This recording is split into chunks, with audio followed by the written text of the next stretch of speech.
Right, I'm going to talk about Article 11.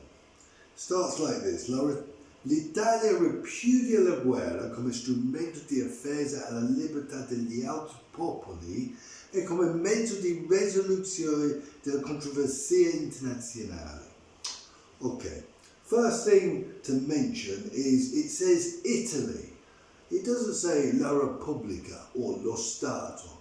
Normally we see La Repubblica promuove or Lo Stato rimuove or stabilisce or riconosce, etc. But here it says Italy. Why? Why the difference? So we've got to understand even the wording can give different one word can give different significance. When it says Lo Stato, we're talking about the central state. So here we mean Parliament and government. And then when it talks about La Repubblica, we're talking about all the public entities. So the local entities, the local bodies like the regions, the provinces, or the communes, local authorities in English. But when we talk about Italy, we're talking about all the citizens, public or private, part of the state or republic, working in public bodies or private citizens. So the whole of Italy repudiates war. They obviously wanted to go deeper and not just say the public has this strong reaction, but also everyone Italian has this strong reaction to war. Repudiate is a very emotional word which is strong. It means disgust or repels. It's a strong reaction. They wanted to express this because obviously they'd been through war, these founding fathers that wrote this constitution, and had this reaction and wanted to maintain this attitude in time throughout history, in the future, not historically, but in the future, throughout the future.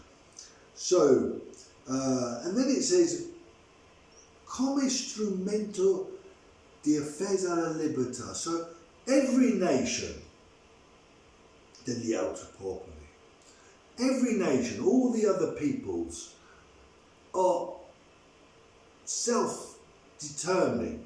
They have self-determination. This is recognised in international law as a principle. They cannot be interfered with. They are sovereign. Every nation, every state is sovereign and should not be controlled. Sovereign, remember, means the control is there where it's sovereign. It's not controlled externally. It has its own, it plots its own destiny. So, yeah, war can be used as a means of control, as a means of reducing this liberty, this freedom to decide their future and determine their future. And that was needed to be noted. It can never be used as an instrument of controlling a people. And then as a means of resolutions of international controversy. There are always international controversies. Remember, we are very diverse as a human race. China has a different paradigm than Italy or England. We all have our national peculiarities, peculiar way of seeing the world. We've got our own specific histories, and we've evolved in our own specific ways according to our territory, our neighbours, etc. So we have different ways of looking at things, and obviously this will create controversies. But also there is national egoism. Every nation is thinking of its interest. This will create controversies.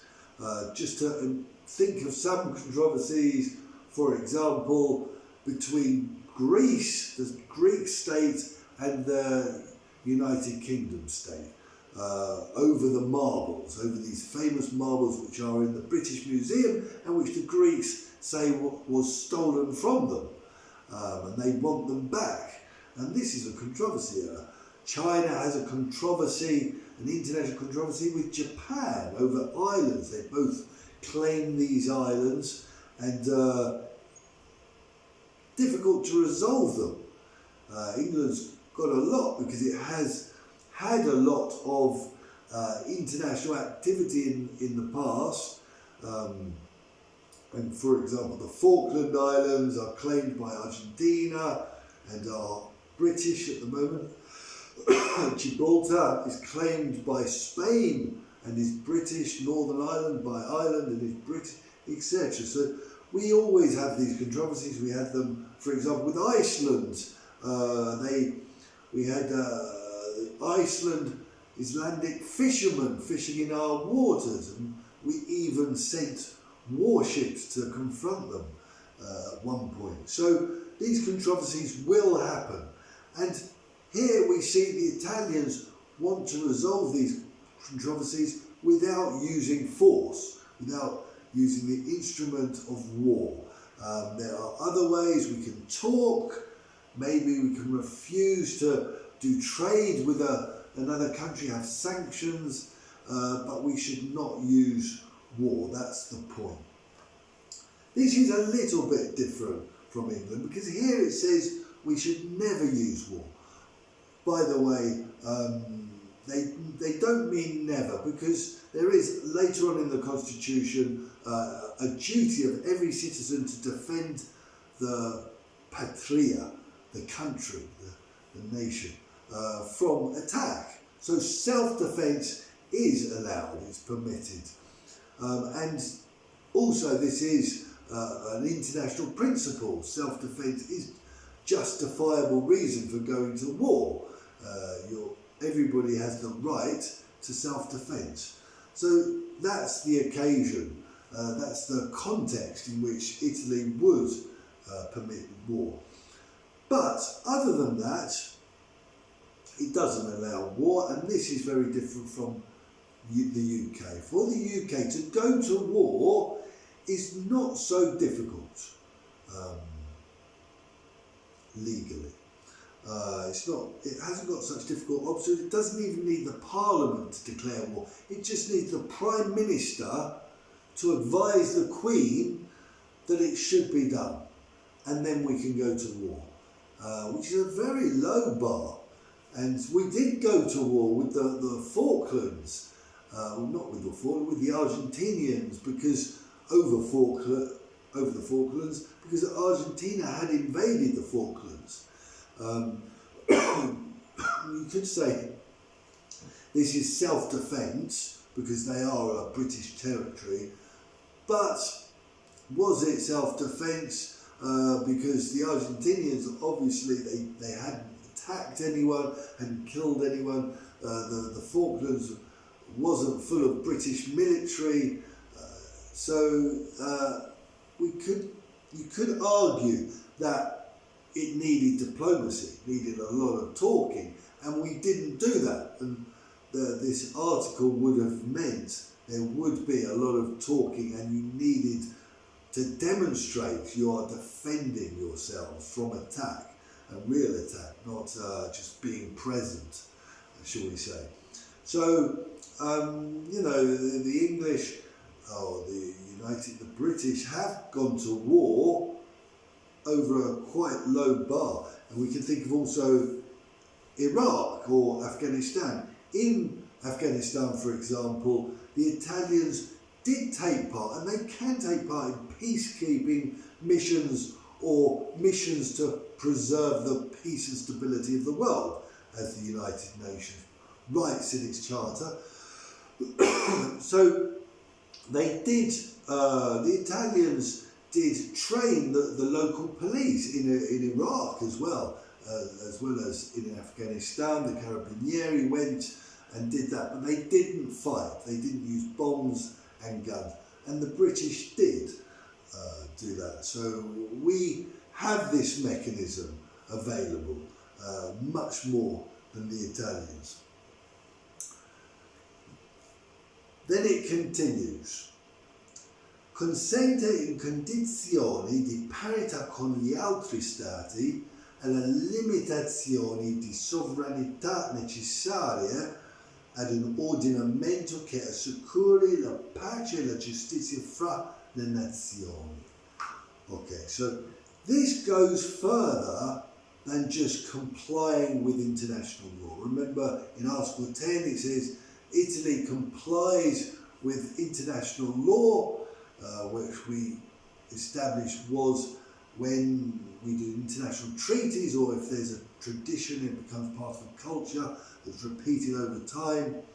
But this is actually saying it is limiting. Italy would limit its sovereignty and would allow an authority to apply their power to the territory, because we've got to remember the sovereignty is the application of power, the most supreme authority applying that power on a territory.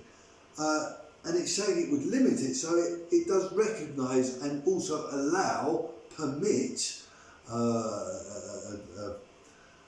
an authority which is supranational to make rules for Italy.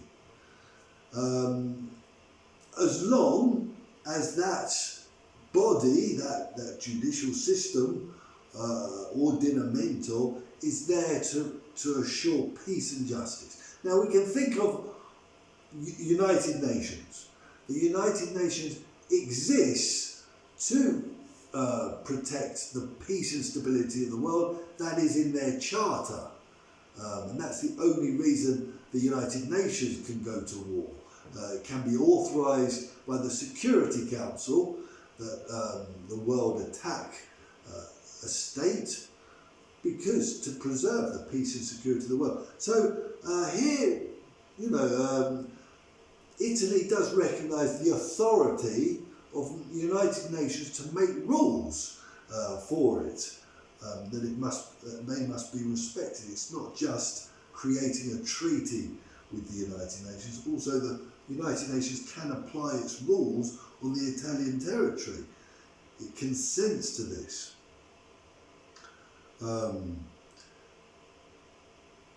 But also it says in condizione di parità con gli altri stati. So here again we're talking about everyone is equal in front of the law. It's not just Italy that must do as it's told. It must be equally the same condition applied, the same rules must apply to other states. This authority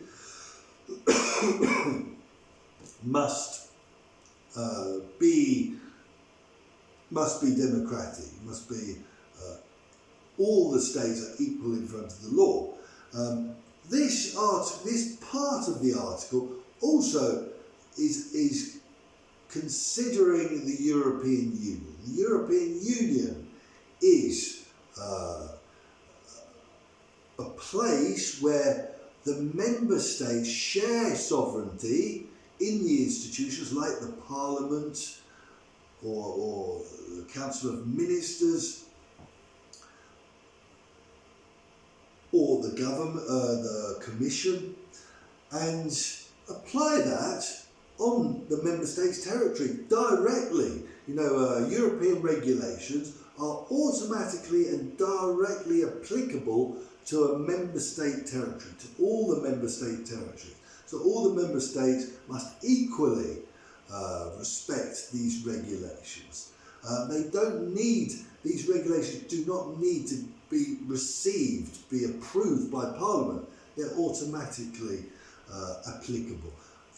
A regulation example maybe could be the ingredients must be written on products, food products, for health reasons.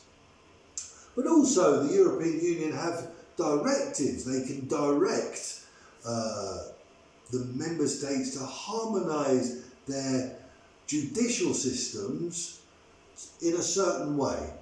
So that is also, telling a state what to do, and that means that all the member states cannot avoid this. If they avoid this, they will be taken to the European Court of Justice by the Commission. So this really is allowing a supranational body to make rules, to have power over Italy. So this is quite an unusual thing to write in the Constitution.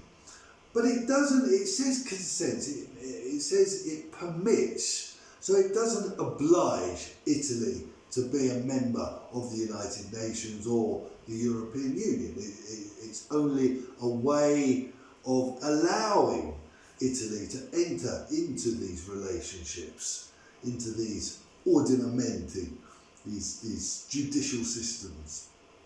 Got to also remember the European Union, the whole purpose of the European Union, again, was for peace and justice between the nations. So, this article specifically says it can limit the sovereignty to assure that. Then it continues and says, promuove e favorisce le organizzazioni internazionali rivolte a tale scopo. So also Italy must favour and promote these organisations, these international organisations like the European Union or the United Nations for this purpose. They can take part in peacekeeping missions and, all bodies of these organisations for this purpose, for promoting them and making sure that they evolve and they can do their job, basically. Okay.